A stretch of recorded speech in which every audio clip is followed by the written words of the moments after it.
Teman-teman sekalian, kita berjumpa lagi hari ini dalam satu tema, siapa sebenarnya yang bertanggung jawab tentang harga porang ini. Dalam satu diskusi dengan teman-teman di P3N itu ada terbesit satu wacana dari eh, PPHTP. PPHTP itu Direktorat Pengolahan Pemasaran Hasil Tanaman Pangan. Dalam diskusi itu dijelaskan bahwa PPHTP ini tidak bertanggung jawab pada lingkup tanaman porang ini tentang penentuan harganya, tapi dititik beratkan kepada kita lihat Perpres nomor 48 tahun 2016. Nah, ini yang menjadi pertanyaan karena di dalam Perpres itu nomor 48 tahun 2016, porang ini belum termasuk di dalam tanaman pangan. Dalam Perpres ini yang dimaksud tanaman pangan di sini hanya ada beberapa.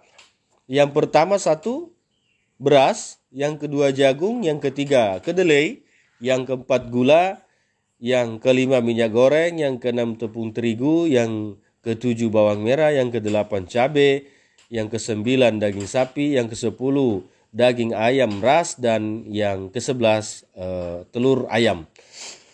Di dalam Perpres ini mengenai penetapan harga, terus stok dan kekurangan suplai dan segala macamnya itu diamanahkan kepada Perum Bulog. Jadi Bulog yang melakukan intervensi harga, melakukan stabilitas harga, melakukan pengadaan dan stok barang sehingga kesemuanya telah terstruktur dengan baik. Seperti misalnya dengan padi ataupun jagung, itu ada harga HPP-nya, harga pokok produksinya ada, sehingga penetapan harga jual pun hampir sama di semua daerah.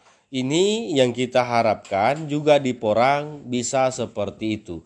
Tetapi anehnya karena di PPHTP di sini, Direktorat PPHTP ini tidak bertanggung jawab dalam artian tidak mau dititik beratkan tentang penentuan harga itu, dan di dalam Perpres juga belum ada pasal atau aturan yang mengenai atau mengikat pada tanaman porang. Memang pada dasarnya kalau kita lihat tanaman porang itu pada klasifikasinya, tanaman porang itu yang dimaksud tanaman porang adalah segala sesuatu yang berasal dari sumber hayati, produk pertanian, perkebunan, kehutanan, perikanan, peternakan, perairan, dan air, baik diolah maupun tidak diolah, yang diperuntukkan sebagai makanan atau minuman bagi konsumsi manusia, termasuk bahan tambahan pangan, bahan baku pangan, dan bahan lainnya yang digunakan dalam proses penyiapan, pengolahan, dan atau pembuatan makanan atau minuman. Nah, porang itu sudah masuk dalam kategori tanaman pangan. Tetapi karena tanaman porang ini baru di 2019 itu menjadi booming, sehingga di dalam Perpres 2016 ini nomor 48 belum ada di dalamnya, dan perlu diatur ulang atau dimasukkan di dalam Perpres ini jika memang dibutuhkan perubahan-perubahan.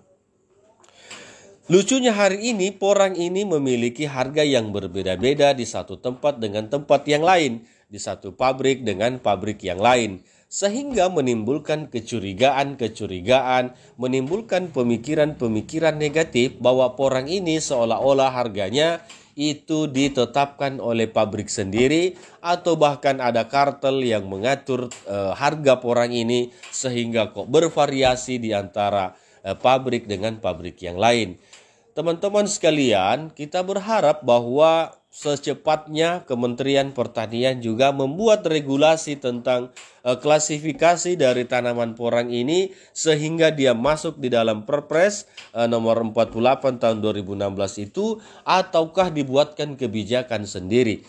Apakah ini masuk di dalam peraturan Menteri Perdagangan atau siapapun, yang jelas ketentuan tentang porang ini harus dibuat sedetail mungkin atau dibuat klasifikasinya menjadi aturan yang baku sehingga penentuan harga juga bisa termaksimalkan, diatur dengan baik seperti dengan tanaman-tanaman pangan yang lain.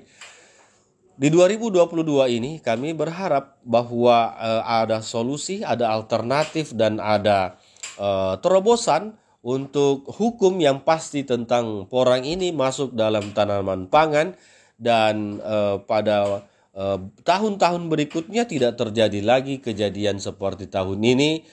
Porang begitu murah, harga produksinya begitu mahal, dan tidak ada solusi yang berimbang dari pemerintah, dari para produsen atau pabrikasi atau pabrik porang, yang akhirnya petani sendiri yang semakin hari semakin bertanya-tanya apakah kami akan bertanam porang lagi di tahun berikutnya, atau kami memutuskan untuk mengganti tanaman kami dengan varietas-varietas yang lain.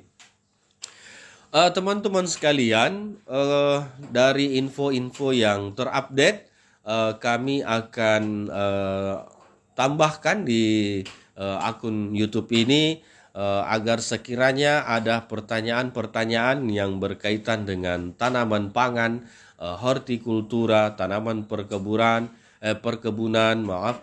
boleh teman-teman untuk sharing, bertanya, mungkin dengan diskusi nanti kita dapat memecahkan satu persoalan atau satu soal yang belum terpecahkan sampai hari ini.